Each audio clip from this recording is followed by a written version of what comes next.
There's also a self-talk that goes with it. Self-talk communicates how you feel about it. You could be still blaming, how to be mad at them. My husband read this and he certainly did not see, I'm seeing all the errors now. When the self-talk claims or calms down to nothing, it is usually done. The feel of how it was in you is now subsided and then you are done. Okay, we totally got to go back and redo this. It looked right to me yesterday. So you're going to test again, and then testing again, you will notice that you cannot give a number really. It is 0 and the color is clear and white. Then you're done. But if you were to say, it is still there a little bit, I can feel just a little, go back and do hope therapy again until that little bit is gone. We don't want to build it back up and then say the healing didn't work. You must be diligent on healing it gone to get the closure you seek. Alert is the topic. Distractions are taking it to the high side. When you're healing and you get distracted, it just means when you're in your head, please allow yourself to think about how much you know it. Please don't talk yourself out of it. Don't pretend that it's all gone. No, it is gone. Distractions from the outside or your body aches. Outside is how you are and how you don't really want to let it go, or you're not ready, or you need more to learn. It might be serving you somehow. You can say, I preserve all the positive learnings. Oops, I got to put positive in there. Learn all the positive learnings to this issue. Then resume holding the points. You can wait until something plays out. Now, there's another one. Drugs. Understand that drugs, if you're taking an antidepressant, understand it's doing its job when you can't focus on your health. It doesn't mean it's gone. It's just the drugs are taking over. It'll just take you longer to heal. Waiting for the test to show up. After you're doing your healing and self-talk, quiets, and the emotions feel gone, you might have to hit the breaking point, or a scale from 0 to 10, and it shows up as a 3. You're not quite aware of it, as you will mill around your day, and an incident will just pop up. When it does, notice the intensity of it and assign it a color. Quickly sit back down and do hope therapy. Hold the code you were given. Get it to 0 in white. When all the layers are done, you will not see the test. Or you will not see the test. Really? Oh, yeah, the test of how the life showed up. Bad incidences. You will pass with flying colors. It can happen to you, but no, not to be thrown from it. You may notice, okay, I need to stop. I got a distraction, some energy. I was going to say something, Go speaking ahead. of, on distractions. You were talking about people from the outside talking, or distractions, something going on, or something's going on with your body. It's taking your focus or ability to focus on the healing away. And I have a friend that I was guiding through this process, and she got nauseous. She was working on something, knew what the issue, the issue was such and such and such and such and such, had her whole, went through the steps of hope therapy, being a soul coach, what is it going to be? And then all of a sudden she's like, oh, I'm going to throw up. It's like, Breathe it through. yeah, you have to, and that may be a distraction also, in that your body, for whatever reason, may still want to hang on to it, because then the question becomes, who would you be if you didn't have this issue? How would you be identified? How do people know you? Do they know, for example, I have, when I was still identifying myself as clinically depressed, I had somebody who knew me as that personality. And to some degree, this person kind of thrived off of it and that kind of thing. But so then the question became, well, who would you be if you didn't have this depression? How would people act with you? How would they know you and that kind of thing? And so that may be part of the distraction process also, of, for whatever reason, your body wanting to hang on to it. We need to put that in there, the distraction, and breathe through it when something Does that comes make up. sense? Oh, yeah. So, let's see. When all the layers are done, you will not see the test. And that means, simply, when you're testing it, you won't see any number. But then in your daily life, the layers won't just pop up and hit you in the face. They can be there, but you won't see them. You literally will be zagging and they'll zag, and you're like, hey, I used to respond differently. And it says, And pay attention to that. Mm-hmm. Yes, because that'll be part of your witnessing. Oh, we need to put that down too, witnessing. You'll pass with flying colors. It'll happen to you, but not be thrown from it. You may notice way after the fact of how you used to react. That's a plus. Give a pat on the back and be proud that you resolved to evolve. Now the high side. Before I read it, what do you think? You've been with me enough, Jen. What's the high side? Oh, is your mouth full? Sorry. Scott, can you answer that one yet? What is the high side? Yeah. If you don't feel confident, I'll talk. You give yourself a pep talk. Mm-hmm. You make yourself, you basically feel euphoric. You talk yourself out. I'm all fixed. I feel great. Well, that's not really the case. And how I did it, the high side was always, well, you know what? They won't do that to me again. Oh yeah, I won't let that happen. And this is when I'm holding it and I'm telling myself that, okay, I'm not going to act that way. They're not going to treat me that way again. You're going to correct it some way rather than going through the process of healing it out. Correct. And I think that one needs to be written in there too. So I say the high side is when you're thinking and being your issue, and then talking yourself out of it with the positive thoughts or how you will handle it, or a false self-assuredness. This is what you call reburying it, because that was and is the strategy to survive, to be safe. Be aware and bring your attention back to the issue. Don't waste it. Heal it. So anyways, those are a few things that I thought was important to address, because people kept asking the questions. And now we have those on the website. And now I've got, somehow... Yep. I put them in the chat room, the new, the Hope Therapy section, and that it's new updated information. Yes. Because we had, it was awesome on Monday. We had such an amazingly full switchboard, and we had all those people to go through, but the people are asking on our fan page, and that's good stuff, because then we know that they're engaged in what's going on. Mm-hmm. Well, people don't realize you can use this for health issues. It's not just emotional and mental issues like stress. I've got a pain in my body. What does it mean? Mm-hmm. And the body is so important. I've got to talk to you one way or another. And I have to look at this energy tonight, and it's like, okay, so where are the people tonight? And, okay, for Jen. It's part of that, Disappointment. yes. You didn't heal that all the way, did you?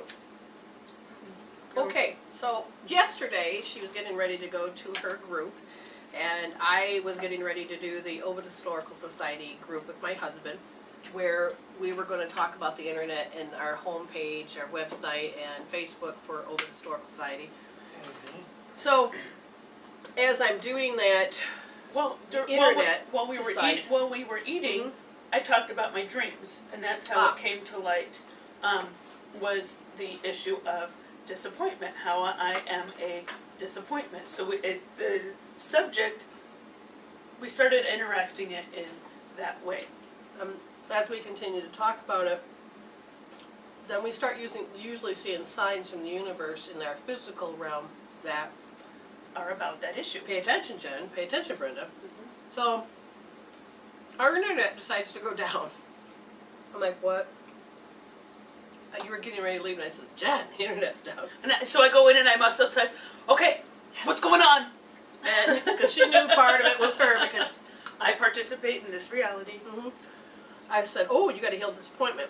And as soon as she said, okay, I'm going to heal disappointment, the internet popped back, and I said, Jen, you promised to do this, and they'll let you go, because she had to go. She had to get there. Right. And so, on the way out the door...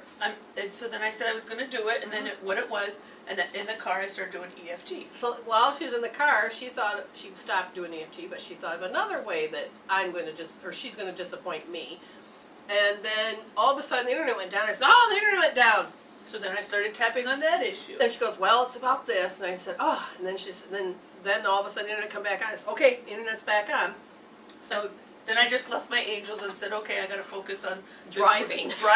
Driving the group that I'm, supervisor or advisor, and we'll just trust that the angels have the internet working for their presentation. Yep, and it quit working after everybody left, so, yeah.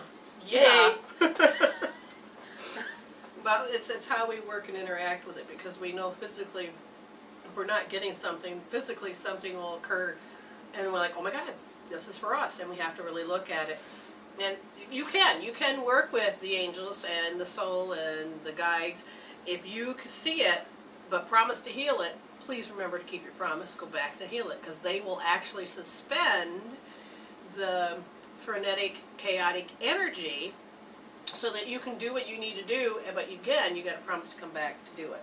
Right. So last night I put my hand on my head as I was falling asleep and working on this stuff.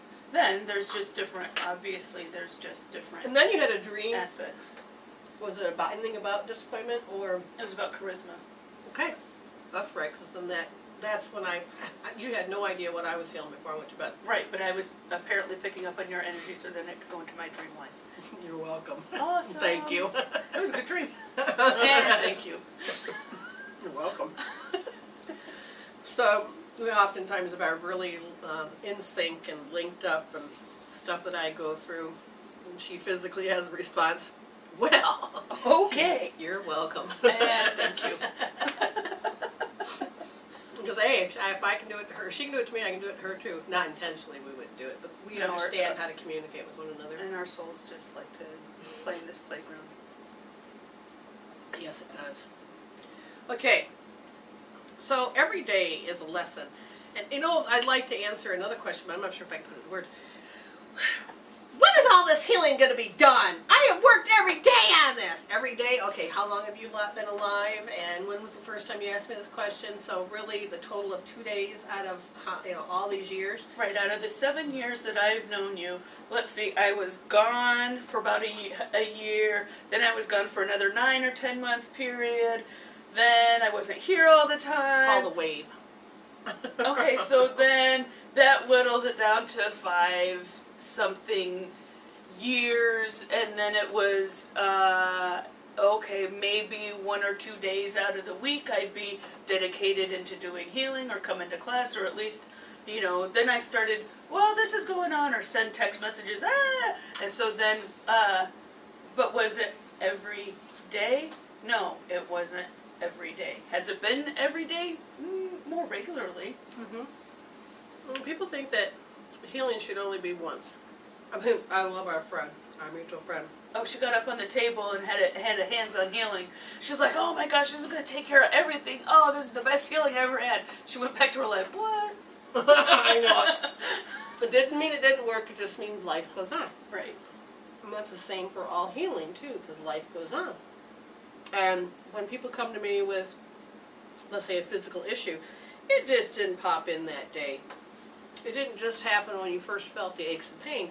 There's actually part of your foundation, part of what you have to go through. And it takes time to build. But I also have to take and retract that as well, because I have seen people instantly come up with cancer, like almost overnight. Yes.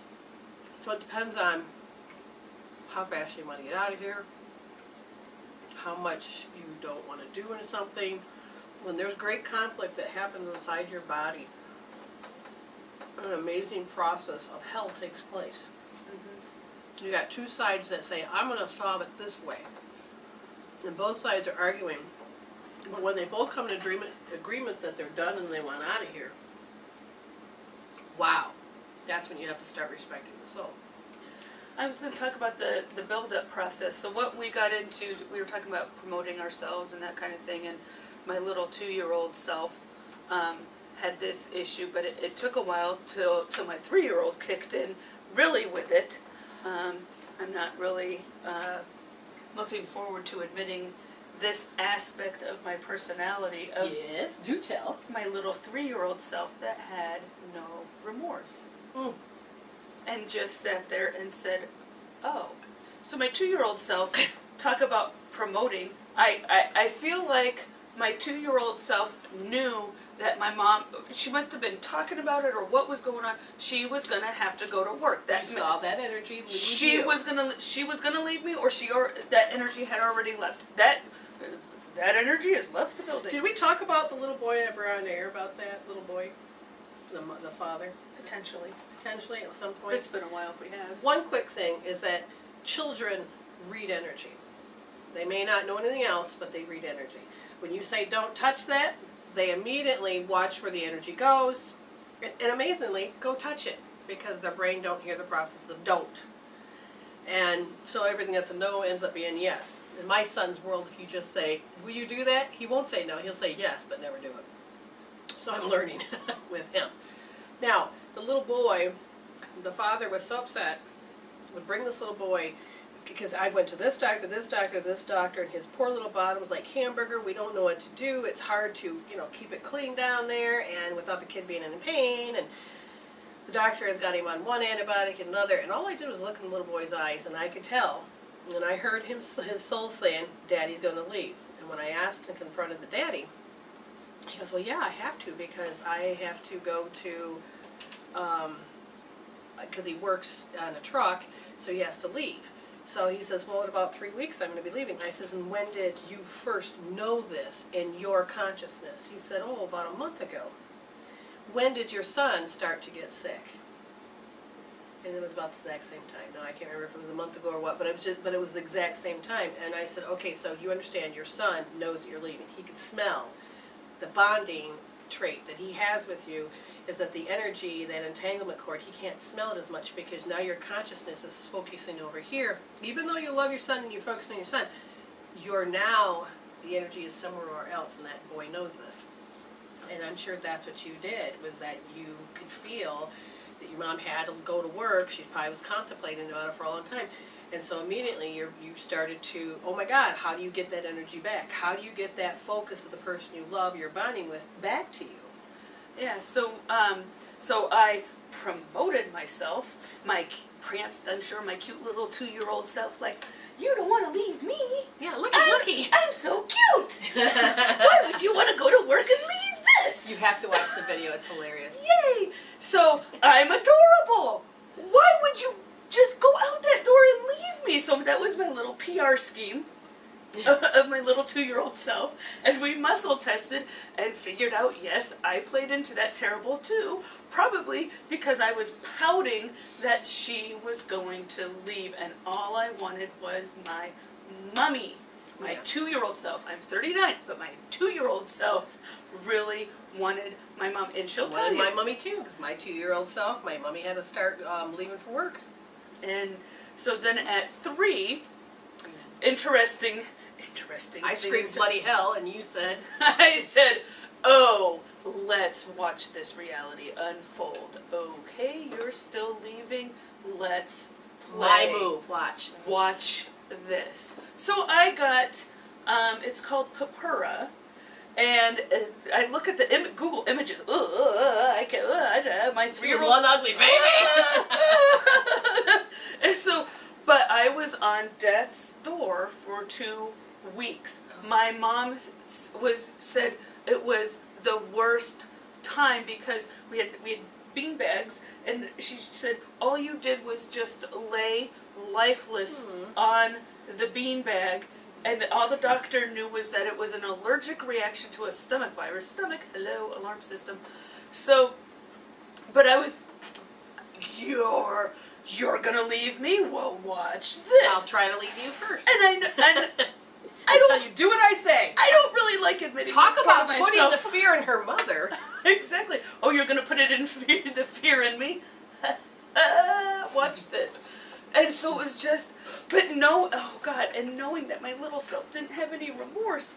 So then, and humbly admitting that now as my adult self. And I know we have a question in the chat room. But that remorse was just not present. It was just, I know you're going to do this. I've got this personality that is just going to be just as forceful and say, oh, yeah. That's so then, called an iron will. Right. So then she did leave, and I did have to go to preschool and a babysitter. But guess what I did at my 3-year-old self in preschool? I was mute at school. Nothing wrong with her voice. By choice. Talk about learning how to protest young. By choice. My mom said that the preschool people, teachers, would just ask, like, what's wrong with your daughter? Has she gone to the doctor? And my mom and dad are probably like, what are you talking about? She's an adorable little kid and talk. You gotta shut up. Exactly. Blah, blah, blah, blah, blah, blah, blah, blah, blah, blah. You should see her at church. She's this very social little kid. And they're like, that's not who is here in preschool. And my mom's, I don't think she consciously had any idea that it was because I was just, my 3-year-old knew that I was mad and I was going to show it this way and you can't make me participate and I'm not going to talk. The next year I went to the same school. Everything was fine. I don't know what switched, and they're like, this is not the same person that was here a year ago.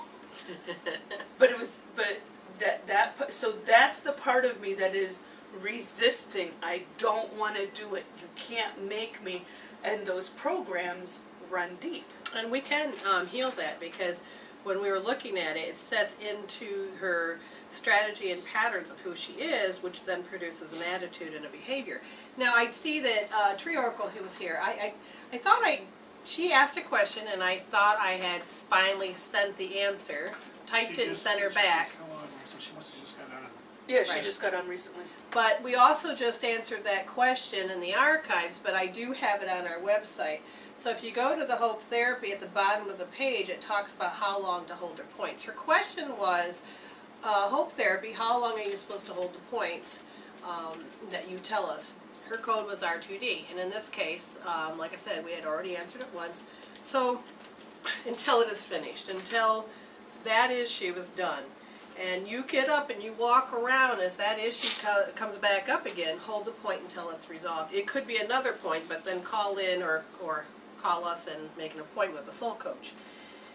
Now, what we're going to point out is that as you look at your inner world gets created by how you watch the world. You have your imprint years. You have your modeling years. And you have to remember that life is a catalog. Everything you see is a catalog. Yes, no, maybe. Oh, I never thought of that. Oh, I've been there and done that. And the catalog of life is there for you each and every day. Some of you may be remembering the JCPenney, the Christmas catalog. You open it up and there's all those toys and you wished for it, and that was exciting. What catalog do you remember, Scott? Let's see, we used to get service merchandise. Seers. Seers was kind of unusual. I mean, our neighbors always got Seers. Montgomery Ward, but there maybe. was 2 or 3 of them that weren't Seers. Because I know we had to go to the neighbors. My parents, Sears was too expensive for them when they were kids, Right. So we'd only go and. But then when you got that catalog, like now Myers does it and Walmart does it every now and then. Yeah. And you look at it and you get to start dreaming. But the catalog of life happens every day. When Jen sees me and Scott, that's a catalog. How she defines that catalog is up to her. It depends on what's happening that day. Exactly. So if we're being too lovey, she may think it's gross and I don't want to do that. Or she sees that we're being lovey and decide, oh, that'd be fun. I want to do that, Not with us, but she wants to bring a man in her world that she could be with. Correct. Let's make that clear. That's an idea. I would, if another person were to participate with me, that would be great. Yeah, and so, but again, like right now, you're all listening to us on Blog Talk. Maybe we could be the catalog that maybe you would like to do a radio show yourself. Or maybe you are. Maybe you can get ideas of what you would like to talk about. Or learn to heal or improve skills or something. So we're here to show and give our personal voice and our personal perspective and to work together. And as we were talking about promoting, and when those people out there are only promoting for money, and you can even be promoting because you just don't know how or who you're supposed to connect to, sometimes if you understand your attraction factor, this little point that's inside of you that says this is what you're going to draw into you, and that's based on the codes. Now, these codes are based on the gender you are. We talked about CIS gender. Yes, cisgender. I'm learning a lot because I'm participating as an ally in the LGBT community. Yeah. Get the letters right. but learning so much about gender and sexual orientation and all that kind of thing. So cisgender is, we talk about when you wake up each morning, you have no internal source of what your gender identity is. That's cisgender. You wake up and feel like you're yin or yang. It's not based on your body parts. Right. You're awake before you start animating these your blob, as I talk about it, sometimes your body parts. You know who you are. Mm-hmm. And then you've got a sexual orientation. Your gender does not always dictate that. And exactly. Your gender inside of you may be different than what your body parts are on the outside. And we talk about being trapped in the wrong body, and how the people in the transgender community, just have so much courage to say, oh my gosh, I know that it's like I was trapped in the wrong body, but I'm going to do something about it. And the courage to live their and authenticity. the courage to do that is just amazing. Because other people's point of view have told us that the definition of, well, when we look at these people, that we're supposed to think and act this way towards them because there's something wrong with them. But what really is there's something wrong with the definition. Because there is no right or wrong, it is the way you choose to how you define that moment. And when you are working with people like that, it has nothing to what they say. It's the vibration of the music that you hear with their soul. Literally, it makes so much sense. Like, I had somebody that was a transgender, and they come to me, but they weren't showing him. And I kept wanting to call this man a female. And I could hear, and I'm thinking, what if they don't even want to admit it to themselves? I do not want to be the one to crush their world. Because what if... Or to out them. Or out them, yeah. And so I just kept trying to say, shut up! And so I kept trying to figure out what's another word I can use that doesn't say male or female. And then finally it came out to another story, and I said, did you ever feel like you're trapped in the wrong body? And they looked at me and they said, yes. Ever since I woke up and realized that I was a human being, and you could start recognizing things outside of you. You know, why is your mother putting on pants when you want to dress? And you don't understand those rules until society tells you another way.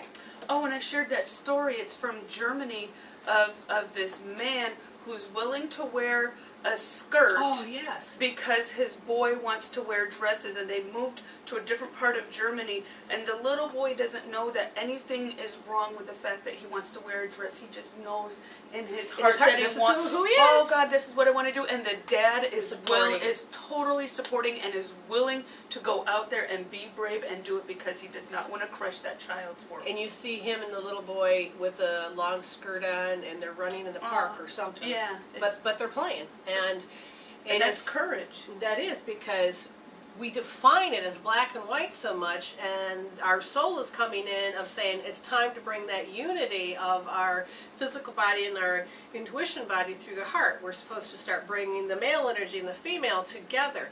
It doesn't mean that we have to come out and be anything different except for our attitudes, our behaviors, and our beliefs. And that judgment needs to turn into discernment.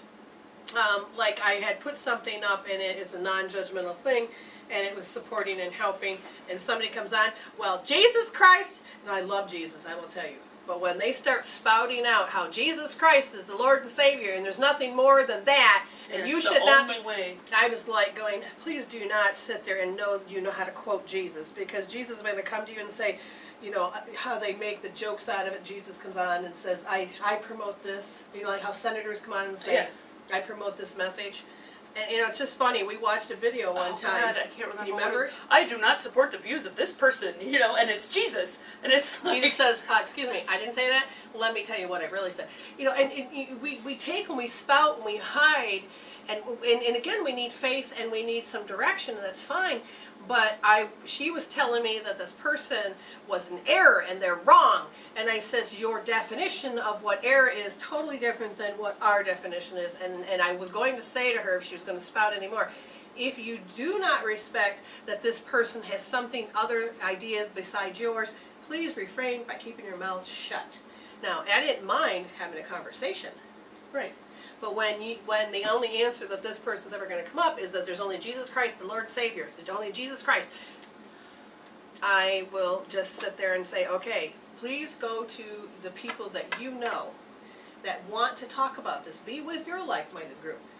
If you want to promote yourself, don't Jesus jam is what I call it. Don't jam it down people's throat. Right, and I'm a minister. Be FYI if you want. And I'm a minister, and I start getting a Christian minister, and I start getting offended, you know, and it's hard for me to say I like Jesus, because all of a sudden, what does that mean? And I'm gonna say it. Here I am bravely saying there is a picture of a billboard that says religion is like a penis. Sometimes it gets rammed down your throat. That's when I start taking offense. Yes, I said that out loud. Oh, Scott's face is about falling off. Oh boy. It's that offensive to me too, because it isn't the only way. I remember in my chaplain training, I was visiting this, calling on this patient, and I had my collar on, and minister collar on. And not a doggy color. That's another side of her. Just kidding. Awesome. So I was. You gotta have some laughter. Exactly. I was calling on this patient. I walk in, and he had his Bible just highlighted and had all these pieces of paper. And I walk in, and I could feel what was going to happen. And he just started saying, "Oh, do you believe that Jesus Christ is the only way, the one way, the light, the truth, and the da da da da da da da da?" And I, that passage, and I'm like, no, I believe that there are more than one ways to enter into heaven.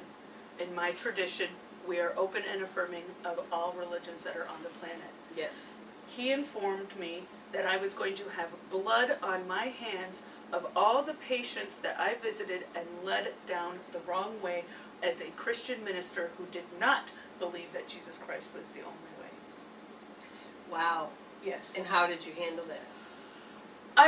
He spouted for a good number of minutes after that. There was a nurse visiting the patient next to me, or administering healing to the, whatever you want to say, to the patient next to me. I knew somebody was there. So I had to be careful. I knew the environment where I was. Okay, before I go further, I said, is this incident still in her? Yes. Is it still affecting? Yes. Is she still losing power? Yes.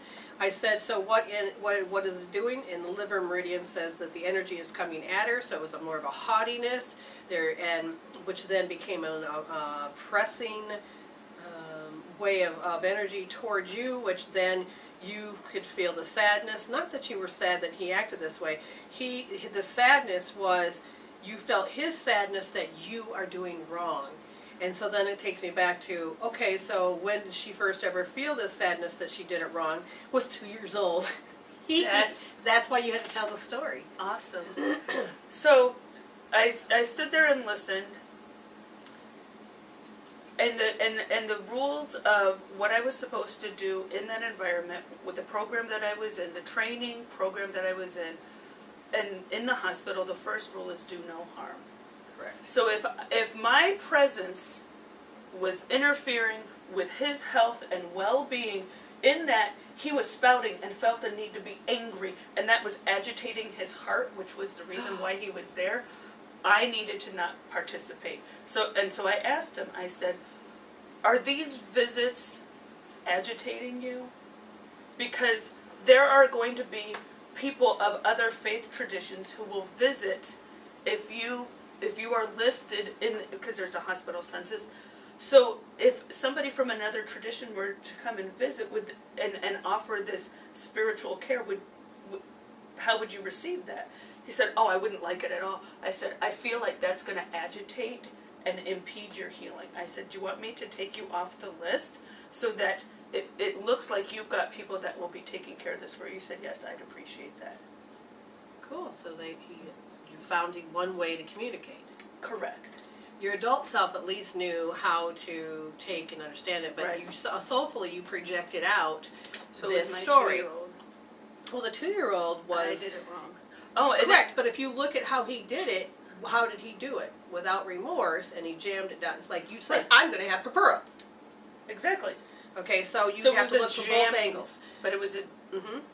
both angles, how you Jamming did it energy. wrong, but then at the same time how you shoved it down your mother's throat. So it's a two-way mirror on this particular perspective. So when you, what point you're going to hold, you're going to hold R2D, because it is a form of attack one way or the other. And you can actually see this attack because the moment he started to, you said you could feel the attack before you even entered the space of talking to him. Also, when I say that word, Jill Bolte Taylor says, be responsible for the energy you bring into the space. And it is so true. And she has gone through a stroke because she's a brain surgeon, but when she went through a stroke, she had learned that the right brain was just all over the place, and it's beautiful and endless, and then the left brain is like, oh my God, I gotta focus. And what she learned was to take those two, and she kept feeling that, okay, you can't be in my space. And she was pushing people away because when she was in a certain part of her brain, she could smell it more intently. She could feel it more dramatic. And she's like, okay, you have to, I love you, but get out of my space. Right, that's agitating. Mm-hmm. Well, just think about what happens, and I do that too, is that I can feel people's agitation, even if they're just sitting there. And this is what happens to autism children, is they literally are just, for them, they're just taking in all too much energy. And they need to have filters to be able to cope in this world. And at the same time, we all have those degrees of how we communicate with that energy, how we relate to it, how we go back and forth. And before we take this break real quick, I just understand some of these meridians, all these meridians are hooked into your chakras. And that is really how you communicate, is your chakras first. That was healing. And she was. She wasn't. Now she got it down to 3. That's good. As far as what I was talking about, it's important to understand that your meridians have to do with your chakras. Your chakras have to do with consciousness. Oh, that's right. We were talking about what I'm working on with the liver. That liver energy is the second chakra, and that's about building relationships. And we were talking about disappointment and how I'm used to disappointment being part of the relationship building. Exactly. So it's time to upgrade. Yeah, and the liver and the gallbladder meridian is based in that etheric body in the auric field, from my understanding, and it represents the reproductive system. But people say, well, wait a minute, how can that be in the reproductive system if you already have meridians that are for the reproductive system? Well, you're talking about chakras in relationship to meridians, and they're a whole different set. So that relationship, for the couple weeks ago, it was all about the stomach meridian, the great alarm, the anxiety, the worry, and I could turn Not on processing. the not processing, exactly, and you're going to hit that wall. And the wall that we have is that lens that we have put into place as a human being when we're happy and we know it, and all of a sudden we get thrown off center. And we're that response of, oh my God, I can't handle this, I don't know how to process this, it becomes the wall. The story of what just went on and what you're going through, the colors, the senses, because one of the things that we do, and this is, we're going to be talking and having a speech on Monday at the Raw Foods Group in Lansing, and if you can be there, let us know, give us a call, and we'll show you how to get there. But what happens is that it's about stress, it's about the power of choice. One of the things that we do, we always tell you that the inner world creates the outer world. Well, that inner world gets created by your coat, by the part of your soul contract, and we were talking about the gender codes, which Jen was talking about earlier. Now you're talking about, so if a gender, if she's female, she's going to have all of the history that's ever gone with being a female. And if she has male energy, if she's very strong in the male energy, like for instance you were talking about the moment of when we reacclimate in our body, we already know before we feel the body that what gender we really are in who we are. And so if a person were to wake up and have more of a male energy inside of them, and they know this, then they will actually carry that encoding about the male history, anything that's ever happened to the male. So you have all of these things. You have the society coding, because your society, your culture, your religion, everything that's in your space, why you chose to be on this side of the world versus the other side, and the kind of people you're around. You were very specific in who and what was supposed to be in your world, from really great to really hell. So what happens as you start to animate with life is that you take in the world through your senses, and we take that for granted.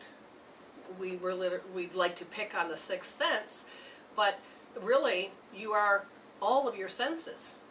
Some have dominant, everybody has a dominant sense about how they take in the world. Like I am very much a kinesthetic, which I take it in from the feeling nature. Did we decide for you what it was? It was tonal, or tonal is the auditory part where... That was very pronounced, but I was also kinesthetic, but somehow I did some healing at some point during the winter, and then all of a sudden I moved to digital. I don't even understand. Well, you might be moving back, who knows, but there is an actual energy test that you can help with what is your dominant. And each person will have a trait that they'll be more lenient to, more dominant to when they're experiencing the world. So regardless if you are your eyes, your ears, your smell, your taste, your kinesthetic, there's something also called digital, which is the self-talk, the way we communicate. But you know it. It's a knowing, it's a sense, yes. And that's also something that can be very dominant. When this occurs, life comes in through that sensory system. Now it has to go through a set of filters, which people don't realize. And let's look at it this way. If you can function in society and know when to sit still and when to act and when to behave and when to play and when to do these things, and you have control over your physical form, your mental nature, and your emotional nature, then you have very good filters. The filters that we're talking about, the first three, are delete, distort, and generalize. What happens with autism, and I love Carly Fleshman, is that when her sensory systems start to overload, her feeling, her visual, her auditory, she'll take, instead of having those filters that delete out all of this extra that you don't need, like if I'm looking into the camera, I'm still taking and recording everything around me. That's 4 billion bits of information, but I'm only choosing to take in 2,000. With an autistic person, they take more than 2,000 in, and it comes in so much, they see it come in, so it looks like it's coming in fast, and so they're like, oh my God, it just becomes very frenetic about how it just gets into your face.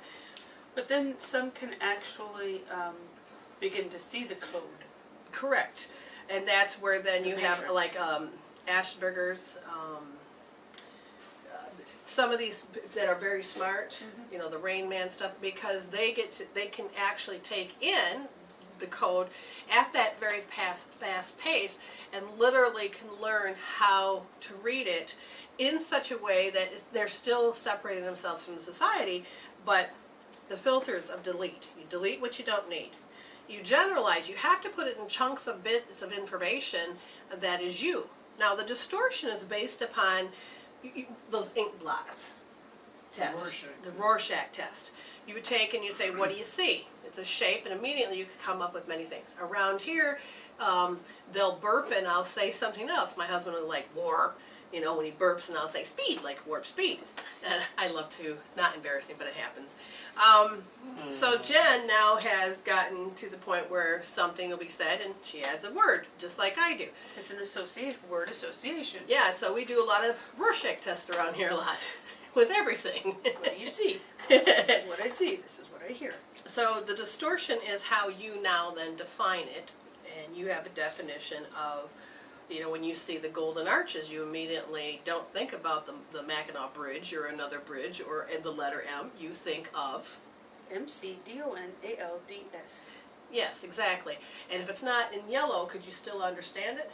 It would be weird, like if they were green arches, that would be weird. That's an alternate universe. Yeah, because that's not what's in my filing cabinet. So when we have these filters, now after it gets through those filters, it has to go through another set, which are all our personal. You have to have, everybody has the same thing as far as like time, in the way we, in that space, how we associate time, how we deal with space. And usually we're all pretty much on that same length. Now there are times that I folded time and space, and I don't remember how I got to point exit A to exit B, and I'm like, that should have been a 12-minute, and it was like 2. What happened? I've warped in and out of dimensions. I've sat around a bunch of people, we're ordering, and I thought to myself, well, I don't want a BLT, I can get that at home. And what would you like to order? I thought I said club sandwich. But I think I dimensionalized myself out, and another part You were of me, thinking in your brain, I don't want to order and you said out loud, BLT. That's what no you matter said. what, I did not feel like I was animated in that space. So when the food came and she's handing me a BLT, I didn't order that. And everybody We at all the said table, we heard Yes, you did. And I'm like, oh my God, where did I go? It was just a blip of a second, but I felt like I had left and then came back. Even though I'm physically here, Well, consciousness sometimes can you leave. think of a word and say it in a different word. Well, I mean, my it's brain easy always to do. did that as a kid. That's why Or I would you either could stutter or say the wrong Be words. in a different dimension. Yeah, I have a feeling. But anyways, it's all about that time and space. The language. You had learned German, Yes. and did you learn sign language too, or? No.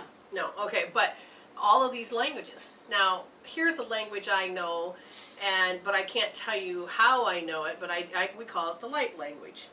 It's just that when information starts to come through, it doesn't look like anything except for light symbols, and the next thing you know, I'm bringing information through into this, what they call crude English, because it's a lot of things that are missing, and it's really broken down in components, and you know, just all of these things. But it's when I'm talking into getting into that space and I start to bring it through, and I'm not really fully present in this space, Jen will know that I'm there. What happens, Jen? Well, I just start paying attention what's going to channel in.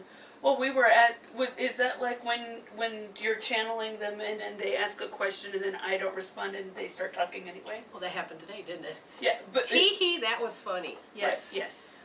Yeah, I was somewhat present and somewhat not, and I'm so used to letting them talk through me that I asked, what did I ask you? Do you have charisma issues? And I Didn't get a chance to breathe. I said, apparently. Oh yeah, remember when that guy was telling you at the bar that night that you were having the F off energy? Yeah, that's part of the issue. I'm like, Okay. I have charisma issues. Yes, I do. Apparently. Well, we have this relationship with one another that we can do this. Oh. So, all right. you know, but memories. It has to go through the file of memories, and the memories is your filing system. And usually you have a nice filing system of somebody put up this whole thing. If you can read this, then your brain is blah, blah, blah, blah, blah, blah. And they weren't even complete words. There was a beginning of a word and end of a word, and it had the same amount of numbers and backward letters, numbers, but it was the same amount of letters that you would have in a word. And yeah, I'm going right through. That's why I spell wrong sometimes, because to me, I'm just going right through. It isn't about being dumb. You've already learned how to read this. And so half the time people can't read my writing. Well, sometimes I can't either. But I also know what it says because you're not learning to keep it in a rules world. You're putting it into your world so that you can communicate with it. So our memories that don't get resolved then become like a hoarder's house, where it is, everything's everywhere. The thoughts are all over the place, the emotions are everywhere, you're up, you're down, you don't know what you're doing. It's chaos. It's chaos in there, and this is where you're living is in stress. So it depends on where your memories. The traumas and dramas seem to, like you're starting to walk through your space, and all of a sudden a trauma runs in front of you. Remember me? You're like, oh my God, shut up. And then all of a sudden here's a drama. Really? Do I have to have this today? You know, yeah, the Doppler effect. But it's all of these memories. Then you have to go into decisions. Now this is what's incredible. When you start to help somebody heal, you're going into that space of when they first made the decision. And do you think that the age of being inside the womb is a good age to be making decisions? No. That are going to have to last an entire lifetime? No. Yeah, but they do. And at birth, and then at the age of, up to the age of 7, you are sitting there making decisions. And these decisions create your whole world. So a lot of times I have to take a person back to when they made the decision. Like, in relationships, you're supposed to have disappointment in your relationship. Love equals disappointment. Well, if I don't have that, then I must not have a relationship. And she's the age she is now, the chronological age she is now, she's like, I wouldn't make that decision. Well, as a kid, you didn't have all those parts that you were supposed to have that first experience. And did you pass that test, or did you have more to learn on it? And if you have more to learn on it, well, then you're going to make an interesting decision. And as you start to grow older, it becomes a limited decision. And that limited decision is what really affects the brain, because you are really having to go through all the filters. Then you have what's called the values and the beliefs. You know, I listen to people's values. People say, I don't have values. Well, do you value that opinion over there? No, I don't believe that they're right. I value this. They don't even realize that they do. There's all this passion over here that they value this over here. And you can learn to appreciate and be in that space. Beliefs. If you want to see your belief system, just look at your life. It's how it's turning out. And then you believe that life sucks. Well, let's look at it. How is it suck? And usually the time we can come up with a great big list. Okay? Oh, the many ways my life sucks. An ode to suckage. Yes. And those beliefs, these are all can be reframed, healed, closed, grow from it. Strategies and pattern. We have a strategy for everything. From strategy to get the booger out of our nose, to the strategy of how we go to sleep. I have to make you think about it. The strategy of how you're going to scratch, the strategy of how you're going to survive, the strategy of how you're going to communicate. You have a strategy for everything, because without it, your muscles, the cooperation within the rest of your body, your brain can't send all the signals out that it needs. 90 seconds. Wow, we got 90 seconds left, and that's going quite fast. So there's a strategy pattern of how you were going to exit out of this show. So you know what? We're thankful that you're here with us and that you joined us, and hopefully you'll join us again. And we're going to be here. We're going to be on Friday and sepianc.com. Come and visit us. Maybe ask us a question. Bring some friends. 2 o'clock to 4 o'clock Eastern Time. Yep, exactly. Friday afternoon. And Scott won't be here because he has to be at work, but we're thankful for the job, and we're thankful for him to doing that. So what we're going to do is we're going to end up playing the outro, and you guys have an awesome, awesome day, night, sleep, all that. Learn that you can heal your issues and grow. We'll see everybody later. Stay blessed.